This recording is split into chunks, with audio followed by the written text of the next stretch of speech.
നമസ്കാരം. ലോകത്തിന് മുൻപിൽ തിളങ്ങി നിൽക്കുകയാണ് ഇന്ത്യ. 3 ദിവസം കൊണ്ട് പാകിസ്ഥാനെ തുരത്തി അവരുടെ ആണവ കേന്ദ്രത്തിൻ്റെ പൂട്ടു പൊളിച്ചാണ് ഇന്ത്യ യുദ്ധം അവസാനിപ്പിച്ചത്. വെറും 3 ദിവസം മാത്രം.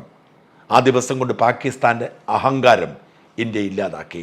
ആണവ കേന്ദ്രത്തിൻ്റെ വാതിൽക്കൽ പോയി ഇന്ത്യൻ മിസൈൽ വീണതോടെ അമേരിക്ക ചാടിയിറങ്ങി യുദ്ധം അവസാനിപ്പിക്കേണ്ടി വന്നു.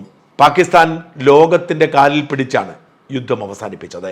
പാക് ജനതയെ കബളിപ്പിക്കുന്നതിന് വേണ്ടി സോഷ്യൽ മീഡിയയിലൂടെ നുണ പറയുന്നതിനപ്പുറത്തേക്ക് പാകിസ്ഥാന് ഒരു നേട്ടവും ഉണ്ടാക്കാൻ കഴിഞ്ഞില്ല. 45 പാക് പട്ടാളക്കാരെ വധിക്കാൻ കഴിഞ്ഞു. ഈ യുദ്ധകാലത്തുനിന്ന് ഇന്ത്യ അവകാശപ്പെട്ടത് നിഷേധിക്കാൻ പോലും പാകിസ്ഥാന് കഴിഞ്ഞില്ല. 3 ദിവസം കൊണ്ട് പാകിസ്ഥാൻ്റെ 11 സൈനിക താവളങ്ങൾ തകർത്തു. 9 ഭീകര കേന്ദ്രങ്ങൾ ഇല്ലാതാക്കി. അങ്ങനെ ലോകത്തിന് മുൻപിൽ ശക്തി തെളിയിച്ചാണ് ഇന്ത്യ മടങ്ങുന്നത്. പഹൽഗാം ആക്രമണത്തിന് ശേഷം ഇന്ത്യൻ പ്രധാനമന്ത്രി നരേന്ദ്രമോദി കൃത്യമായ മറുപടി നൽകിയിരുന്നു. തൻ്റെ ചുമതലകൾ നിറവേറ്റുന്നതിനൊപ്പം കൃത്യമായ തിരിച്ചടി കൃത്യമായ സമയത്ത് കൊടുക്കും എന്നായിരുന്നു മോദിയുടെ മുന്നറിയിപ്പ്. അത് പൂർത്തിയാകുന്നതുവരെ മോദി മൗനം പാലിച്ചു. യുദ്ധത്തിൻ്റെ അപ്ഡേറ്റുകൾ മാധ്യമങ്ങൾക്ക് നൽകിയത്, ലോകത്തിന് വിളമ്പിയത് സൈനികരാണ്. ഒടുവിൽ യുദ്ധം അവസാനിപ്പിച്ച് വിജയം പൂർത്തിയാക്കി വെടിനിർത്തലും പ്രഖ്യാപിച്ചതിന് ശേഷം മോദി ഇന്നലെ രാജ്യത്തെ അഭിസംബോധന ചെയ്തു. തികഞ്ഞ ആത്മവിശ്വാസത്തോടെ 22 മിനിറ്റ് കൊണ്ട് മോദി ലോകത്തെ മുഴുവൻ കയ്യിലെടുക്കുകയായിരുന്നു. രാജ്യത്തെ മോദി വിരുദ്ധർക്കും പ്രതിപക്ഷത്തിനും പോലും നിശബ്ദത പാലിക്കേണ്ടി വന്ന അതിശക്തമായ ആധികാരികമായ പ്രസംഗമായിരുന്നു മോദിയുടേത്. ബുദ്ധപൗർണമി ദിനത്തിൽ സമാധാനത്തിനൊപ്പമാണ് ഇന്ത്യ. എക്കാലത്തും അങ്ങനെ തന്നെയായിരുന്നു, ഇപ്പോഴും അങ്ങനെ തന്നെയാണ്. എന്നാൽ സമാധാനം ഒരു ദൗർബല്യമല്ല.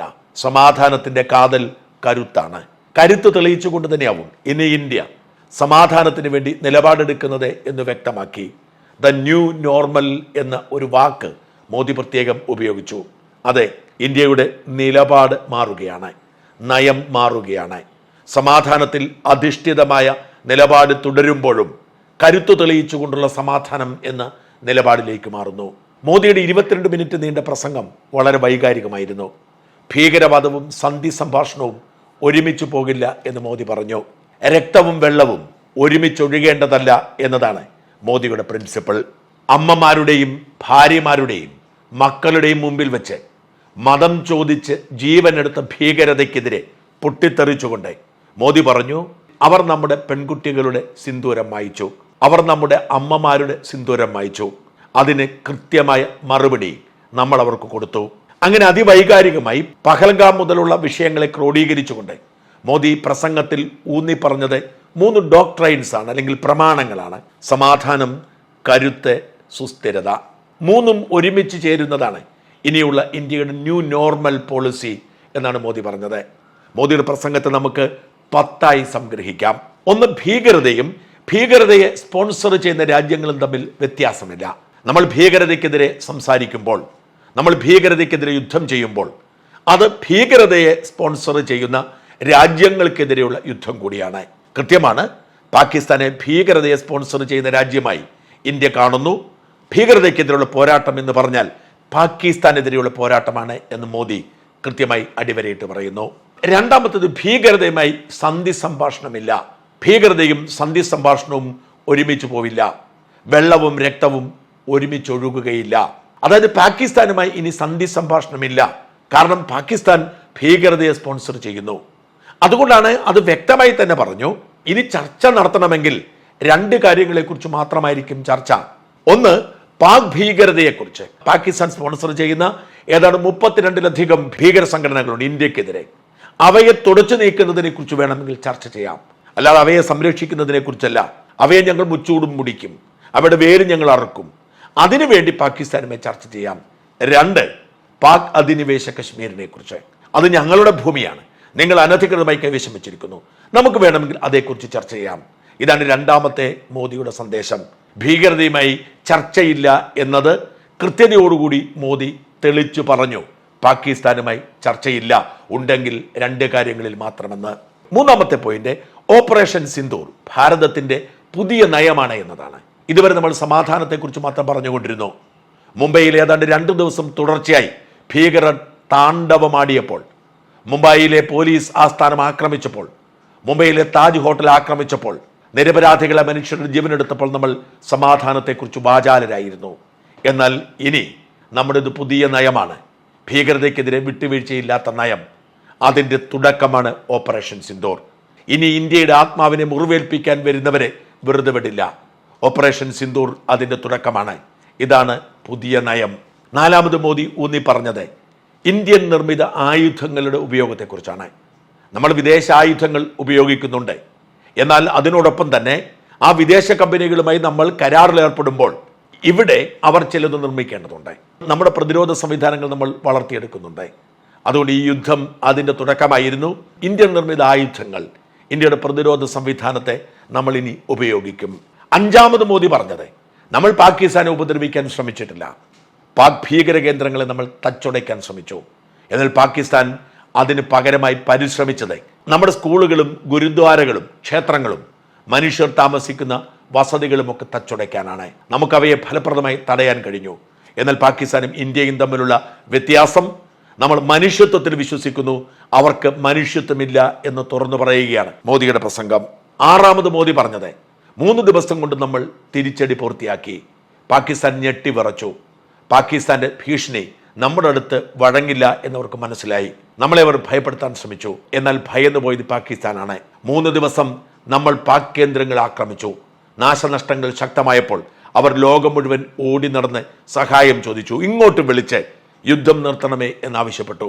ഒടുവിൽ സമാധാനത്തിന്റെ ദൂതരായി നമ്മൾ പിന്നോട്ട് വലിഞ്ഞു. അതിനു മുമ്പ് പാകിസ്ഥാൻ അനുഭവിക്കാവുന്നത് മുഴുവൻ അനുഭവിച്ചു. ഏഴാമത് മോദിയുടെ പോയിന്റ്, ആറാമത്തേതിന്റെ തുടർച്ചയാണ്.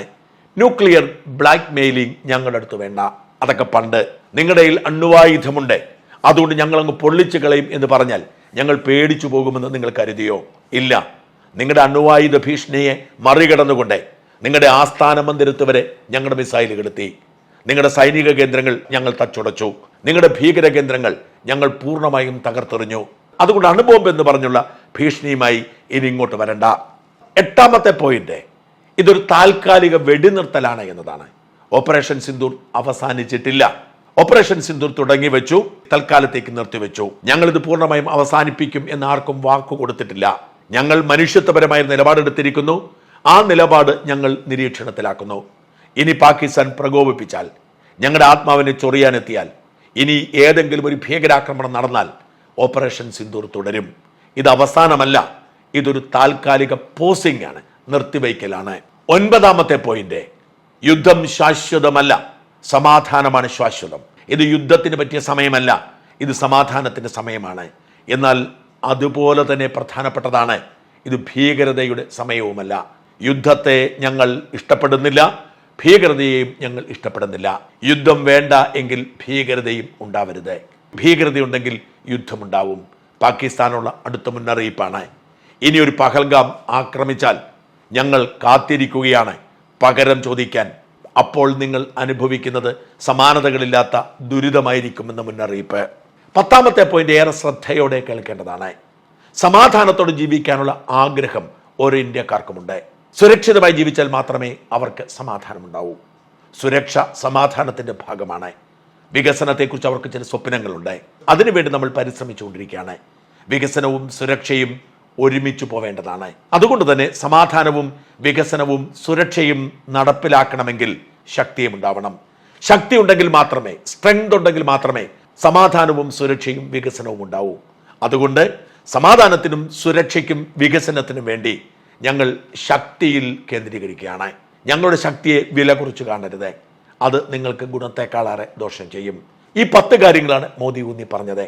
ഓരോ പൗരന്റെയും ആത്മാഭിമാനം, രാജ്യസ്നേഹം ആകാശത്തോളം ഉയരുന്ന പ്രഭാഷണം. മോദിയുടെ പ്രസംഗത്തെക്കുറിച്ച് മനോരമയുടെ കൽക്കട്ട ലേഖകനായ ജാവേദ് പർവേഷ് പറയുന്നത്, മോദി പറഞ്ഞതിനേക്കാൾ മനോഹരമായത് പറയാത്തതാണ് എന്നാണ്. ജാവേദിന്റെ പോസ്റ്റ് കൂടി വായിച്ചാലേ ഇത് പൂർത്തിയാവൂ. പ്രധാനമന്ത്രി നരേന്ദ്രമോദിയുടെ പ്രസംഗത്തിൽ അദ്ദേഹം പറയുമെന്ന് കരുതിയിരുന്ന ചില വാക്കുകൾ ഉണ്ടായില്ല.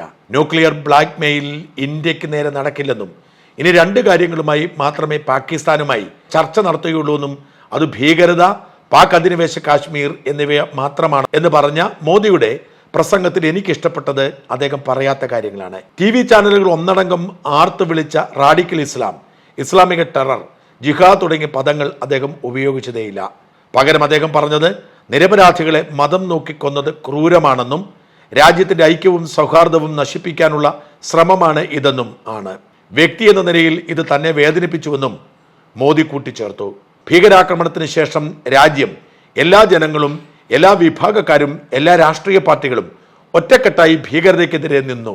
നമ്മുടെ ശക്തി എല്ലാത്തരം ഭീകരതയ്ക്കെതിരെയുള്ള ഐക്യമാണ്. ബുദ്ധപൂർണിമയാണിന്ന്. സമാധാന വഴിയാണ് ബുദ്ധ ഭഗവാൻ കാണിച്ചു തന്നത്. എല്ലാ ഇന്ത്യക്കാർക്കും സമാധാനത്തിന് ജീവിക്കാൻ കഴിയണം, അദ്ദേഹം പറഞ്ഞു. പഹൽഗാം ഭീകരാക്രമണത്തോടെ രാജ്യം ഒറ്റക്കെട്ടായി എന്നത് ചിലരെങ്കിലും നീരസപ്പെടുത്തും. തീവ്ര വർഗീയവാദികൾ ഒറ്റപ്പെടുകയാണ്. ഈ പ്രക്രിയയിൽ ഭീകരതയ്ക്കെതിരെ അണിനിരുന്ന കശ്മീരിലെ സാധാരണക്കാർ തൊട്ട് കേണൽ സോഫിയ ഖുറേഷി വരെ പങ്കാളികളായി. ഹിമൻഷിയും ആരതിയും പങ്കാളികളായി. ലോകം മാറിക്കൊണ്ടിരിക്കുമ്പോൾ വർഗീയതയ്ക്ക് വിഷം തുപ്പുന്നതിൽ ഒരു പരിധി കൂടിയുണ്ട് എന്ന് കൂടി പഹൽഗാം തെളിയിക്കുന്നു. തീവ്ര വർഗീയവാദികൾ എല്ലാ മതത്തിലെയും ജനാധിപത്യ വഴിയിൽ ഇന്നല്ലെങ്കിൽ നാളെ വരുമെന്ന് പ്രതീക്ഷിക്കാം. പഹൽഗാമിന് ശേഷം നടന്ന വർഗീയ പ്രചരണങ്ങളെ തള്ളിക്കളഞ്ഞ് കശ്മീരികളുടെ സ്നേഹത്തെക്കുറിച്ച് പറഞ്ഞിരുന്നെങ്കിൽ പ്രസംഗം പൂർണ്ണമായിരുന്നേനെ. എതിരാളികളെ ഡിമോണൈസ് ചെയ്യുന്നത് ഒഴിവാക്കി ജനാധിപത്യത്തിൽ സംവാദത്തിന് ഏർപ്പെടാൻ നമ്മുടെ പുരോഗമന ജനാധിപത്യവാദികൾ തയ്യാറാവുമെന്ന് കരുതുന്നു. ഭാരതത്തിന്റെ കരുത്ത് സമാനതകളില്ലാത്തതാണ് എന്ന് തെളിയിച്ചിരിക്കുന്ന ലോകത്തിന് മുൻപിൽ നെഞ്ചുയർത്തി പിടിച്ചുകൊണ്ട് ഇനി നമുക്ക് പറയാം, ഞാൻ ഇന്ത്യക്കാരനാണ്, എൻ്റെ രാജ്യം സുരക്ഷിതമാണ്, എൻ്റെ രാജ്യത്തേക്ക് ഒരു ഭീകരവാദിക്കും ഒരു ശത്രുവിനും കടന്നു കയറാൻ കഴിയില്ല. ഞങ്ങൾ വികസനവും സുരക്ഷയും സ്വപ്നം കാണുന്നത് ഞങ്ങളുടെ ശക്തിയിൽ കൂടി ആശ്രയിച്ചുകൊണ്ടാണ്. അസാധാരണമായിരുന്നു മോദിയുടെ പ്രസംഗം. അപൂർവമായിരുന്നു മോദിയുടെ പ്രസംഗം. ഓരോ ഭാരതീയന്റെയും ആത്മവിശ്വാസം ഉയർത്തുന്നതായിരുന്നു മോദിയുടെ പ്രസംഗം.